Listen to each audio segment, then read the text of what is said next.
اور یوکرین کی جنگ کے حوالے سے بھی ایک بڑی اہم قسم کی ڈیولپمنٹ ہے۔ اس میں ڈیولپمنٹ یہ ہے کہ جو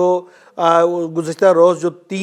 2 گھنٹے سے زائد جو ٹیلی فونک کنورسیشن ہو گئی تھی ان دونوں کے درمیان،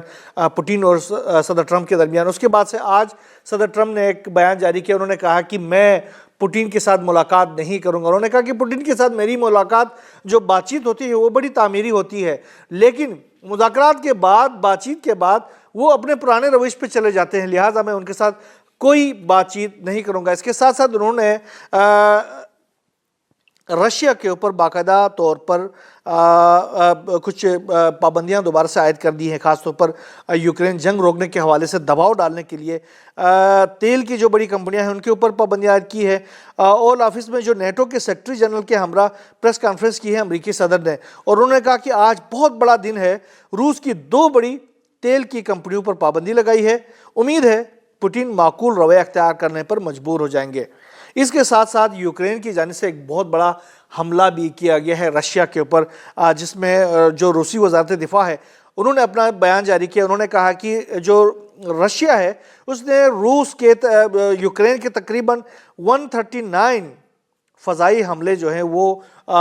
جو ڈرونز کے ذریعے حملے کیے گئے تھے ان کو ناکام بنایا ہے، اور یہ گزشتہ شب اتنا بڑا حملہ کیا گیا تھا یوکرین کی جانب سے 139 ڈرونز کے ذریعے رشیا کے اندر سٹرائک کیا گیا، جس کو رشیا نے دعویٰ کیا کہ انہوں نے ان تمام کو مار گرایا ہے اور کوئی بڑا نقصان نہیں ہو گیا، لیکن انہوں نے یہ کہا کہ ہم نے کاؤنٹر اٹیک کیا یوکرین کے اوپر اور یوکرین کے فوجیوں کو بڑا بھاری نقصان پہنچایا ہے۔ انہوں نے کہا کہ یوکرینی فضائیہ کا ایک سکھو 27 جو جنگی طیارہ ہے اس کو بھی رشیا نے مار گرایا ہے جوابی کارروائی کے دوران، اور اس کے علاوہ جو زمینی جھڑپیں ہوئی ہیں اس میں 1525 یوکرینی فوجیوں کو ہلاک کرنے کا دعویٰ کیا ہے۔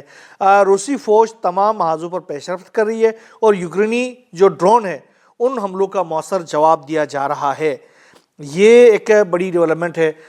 دونوں کے درمیان۔ اور دوسرا یہ ہے کہ کل بدھ کے روز رشیا کے جو صدر ہیں ولادیمیر پوٹین، انہوں نے اپنے اسٹریٹجک جو فورسز ہیں، جو نیوکلیر فورسز ہیں، جوہری فورسز ہیں، ان کے ساتھ ایک بحری، زمینی اور فضائی مشقوں کی نگرانی کی ہے، اور یہ بڑی پیمانے پر مشقیں ہوئی ہیں جس میں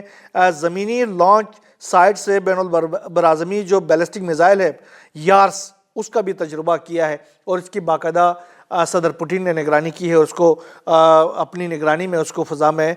چھوڑا گیا ہے۔ اس کے ساتھ ساتھ سمندر میں موجود ایک جوہری آبدوز سے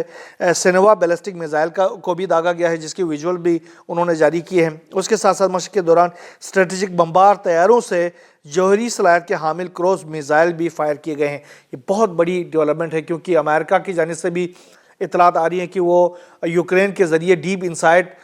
رشیا ایک بہت بڑا حملہ کرنے جا رہے ہیں، جس میں رشیا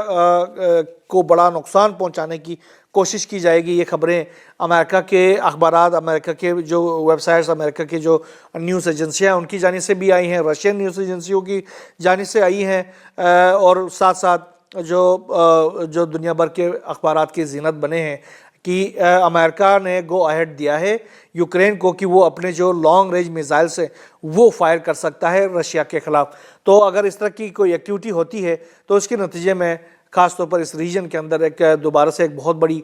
جنگ شروع ہو سکتی ہے، اور یہ